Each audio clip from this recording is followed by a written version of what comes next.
The addition of Captain Stephen Barnes is a welcomed addition to the GCPD, as he's basically James Gordon on steroids in regards to his zero-tolerance policy on corruption. But there seems to be a conflict with Gordon, as he likes Barnes' approach, but not necessarily bringing in young cadets fresh out of the academy to replace the corrupt cops that were abruptly 86th out of the GCPD. Given some of the activities that Gordon has been partaking with Penguin, I was surprised he wasn't dismissed. Theo Galvin is of course up to his weekly course of douchebaggery by posing as Gotham's White Knight, but is really your average petty scumbag looking to usurp control of the city to him by running for mayor. So we have a Gotham version of Donald Trump. Who knew? I don't approve of Alfred slapping Selina across the face. I understand why he did it, but that is tantamount to physical abuse on a child, which in this day and age will not fly.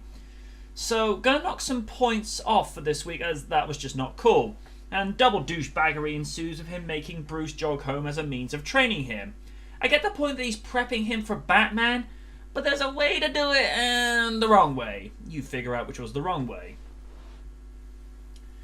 Really digging the introduction of Mike Chiklis as he sold his performance of Barnes in spades with his zero tolerance to corrupt cops.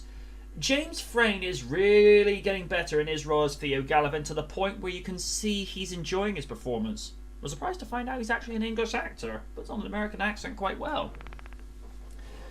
It's interesting when you're sympathetic of Penguin's character and critical at the same time, with the position he occupies as the kingpin of Gotham, and when his mother is threatened by Gallivan as a means of blackmailing him into doing his bidding by taking the competition for his race to run for mayor.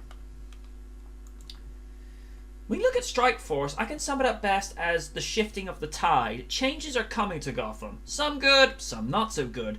With the introduction of Barnes as a non-corrupt leader of the GCPD, it is a major step in the right direction, but then you have the looming wrath of Penguin for what Gallivan did to his mother. Then that brings into question as to what this means for Gordon. As we all know, Cobblepot ain't exactly one to keep his trap shut when it comes to secrets, and for a guy who's been a turncoat more times than I could care to mention.